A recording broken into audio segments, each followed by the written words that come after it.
Addicted by Nigel May, and read by Goldie Keely for SAGA Egmont.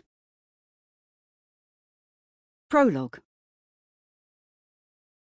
The heavenly strains of Ave Maria ricocheted against the Gothic 18th century walls of St Agatha's Church, filling its interior with organ music. Accompanying it was a biting mixture of voices from the choir, situated underneath the carved oak pulpit at the front of the church. Busying himself with a mound of scribbled notes and pushing his metal-rimmed spectacles up his bulbous nose as he nervously scanned the congregation seated in front of him, was the Reverend Michael Gregory. In his 50-plus years of professional worship, this had to be his most high-profile funeral to date. Never before had he presided over a service that had attracted such media attention. He could already feel the rivulets of sweat running down his back under his cassock. A mass of designer-clad mourners had spent the best part of an hour filing into the church. Celebrities from the world of television, some who'd been stirring out from the newspaper gossip pages that very morning, caused whispers of excitement. Alongside them was a scattering of film stars, rugged, chiselled features and flawless porcelain doll skin that had only ever been seen locally on posters at the tiny village cinema or staring down from the sides of the buses that frequently trundled past the church's graveyard. Representatives from London's West End and famed singing sensations were in attendance too, as was a peppering of politicians. Not old-school dinosaurs that any of the regular attendees of St Agatha's had ever voted for.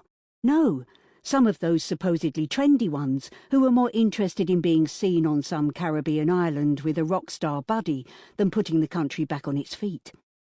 These were all celebrities for the 21st century. New, hip, happening. Not that any of the mourners gathered had made it easy to be recognised, for once. Most wore large dark sunglasses covering their faces. Puzzling, seeing as it was hardly the height of summer. The sun had been hiding itself behind heavy pendulous clouds all day, so why the need for sunglasses? They were an odd crowd, staring up at the Reverend, many of them nervously twitching their heads left and right with alarming regularity, as if checking out just who was who and who was sitting where.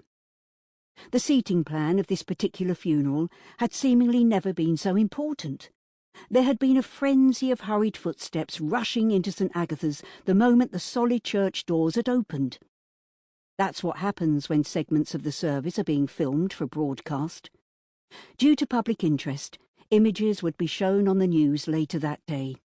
Being seen to mourn was obviously paramount in many of the gathered masses' minds. There had been a bank of photographers and reporters outside the church. Every time a car with blacked-out windows had pulled up outside the ornate lich gate, the whole church had lit up with the popping flashlights from the cameras.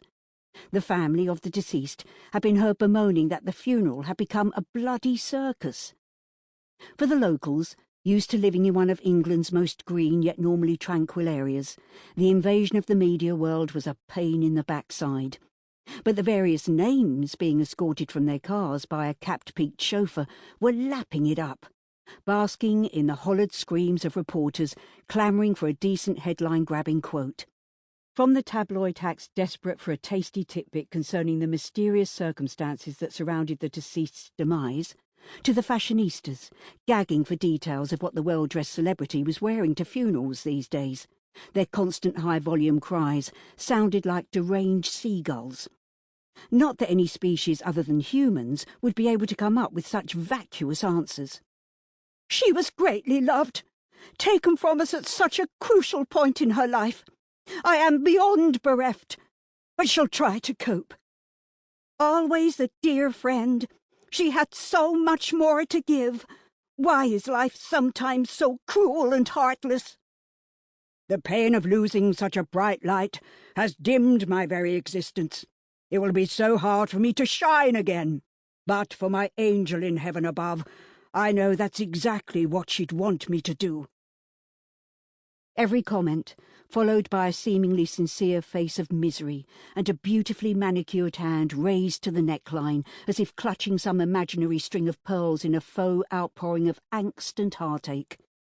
The falseness of it all was brutally obvious. Sample complete. Ready to continue?